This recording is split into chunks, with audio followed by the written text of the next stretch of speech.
శ్రద్ధ TV 1 news కి స్వాగతం.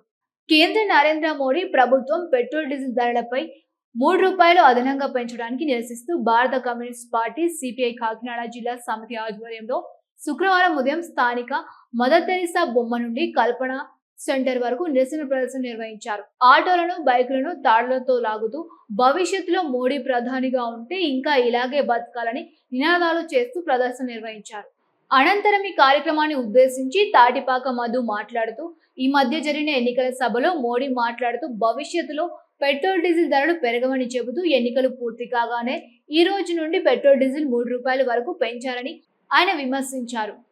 ఈ ధరల పెరుగుదల వలన భవిష్యత్తులో నిత్యావసర వస్తువులు ధరలు ఆకాశాన్ని అంటుతాయని, ప్రజలు మానసికంగా, ఆర్థికంగా ఇబ్బందులు పడతారని, ఇలా పెంచుకుంటూ పోతే ప్రజల ప్రతిఘటన తప్పదని మధు హెచ్చరించారు. మరోపక్క దేశ ప్రజలంతా పొదుపుగా ఉండాలని, డీజిల్ వాడకూడదని, బంగారం కొనకూడదని చెప్పిన మోదీ ఆయన విదేశీ పర్యటనకు ఆయన వేసుకున్న సూట్ ఎన్ని కోట్లు ఖర్చవుతోందో ప్రజలకు శ్వేతపత్రం విడుదల చేయాలని మధు డిమాండ్ చేశారు. భవిష్యత్తులో ఒక పూట భోజనం చేయండి, మరొక పూట యోగా చేయండి అంటారేమో అని భయమేస్తోంది అని మధు వ్యంగ్యంగా అన్నారు. ఇంకా మీకు ఆకలి వేస్తే జై శ్రీరామ్ అనుకోండి, దాంతో అన్ని సమస్యలు తీరుతాయని మోడీ సెలవిస్తారని ఆయన తెలిపారు. గతంలో ఏ ప్రధాని ఇటువంటి నిర్ణయాలు తీసుకోలేదని, అనేక సంక్షోభాలు, యుద్ధాలు వచ్చినా ప్రజలపై భారాల మోపు వేయలేదని మధు తెలిపారు. పెట్రోల్ డీజిల్ ధరలు తగ్గించకపోతే భవిష్యత్తులో పెద్ద ఎత్తున ఉద్యమం చేపడతామని ఆయన పిలుపునిచ్చారు.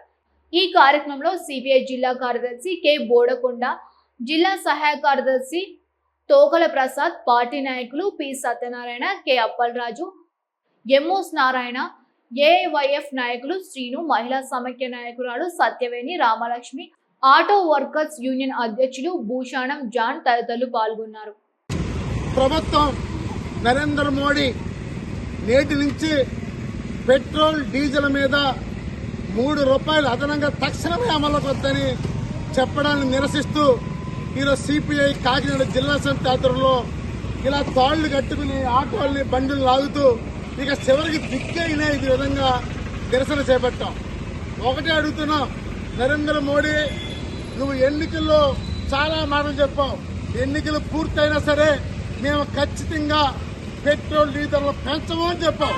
ఎన్నికలు అవగానే ప్రజల మీద భారాలు పంపాం. నరేంద్ర మోడీ పొదుపు మేము చేస్తాం, పొదుపుగా మేము ఉండాలి, సుఖాలు మీరు పిలిచి ధరలు మీరు మోపుతారా?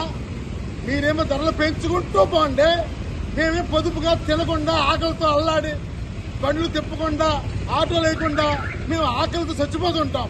మీరు మాత్రం మంచి కోట్ వేసుకుని మంచి ఫ్లైట్లో వెళ్ళిపోయి విలాస జీవితం మాత్రం మీరు కనిపిస్తుంది. న్యాయమా? ఇది న్యాయమా అవుతున్నాం. ఎందుకంటే ఈరోజు పెట్రోల్ డీజిల్ ధర పెరిగింది అంటే పప్పు ధర, ఉప్పు ధర, నూనె ధర, కారం ధర అన్ని ధరలు పెరుగుతాయి, గ్యాస్ ధరలు పెరుగుతాయి. ఎలా బతకాలి, సామాన్యుడు ఎలా ఉండాలి మాకు అర్థం కాని పడుతున్నావు. మళ్ళీ మాకు నీతి వాక్యం చెప్తూ ఉంటావా అంటే నువ్వు రేపు చెప్పు, ఎవరు అన్నం తినకండి, చచ్చిపోండి, మీరందరూ పాడైపోండి, నేను మాత్రం బతుకుతాను, మా బీజేపీ, అంబానీ, అదాని మేము మాత్రమే హాయిగా తిరుగుతుంటాము అని చెప్పండి. ఇంకా సిగ్గు లేదా అని అడుగుతున్నాను. ఇంతమంది ప్రధాని చూసాం, ఏ ప్రధాని కూడా ఇంత సిగ్గు మాలిన, పడికి మాలిన మాటలు ఎవరు మాట్లాడలేదు. నువ్వు ఒక్కడే మాట్లాడుతున్నావు. దీన్ని తీవ్రంగా ఖండిస్తూ మేము ఒకటే చెప్తున్నాం, ప్రజల ప్రతిఘటన తప్పుతూ వస్తుంది. భవిష్యత్తులో ఈ పెట్రోల్ డీజిల్ తప్పగా తగ్గించాలి, లేని పక్షంలో ఉద్యమాన్ని మరింత తీవ్రతరం చేస్తామని సందర్భంగా తెలియజేస్తున్నాం.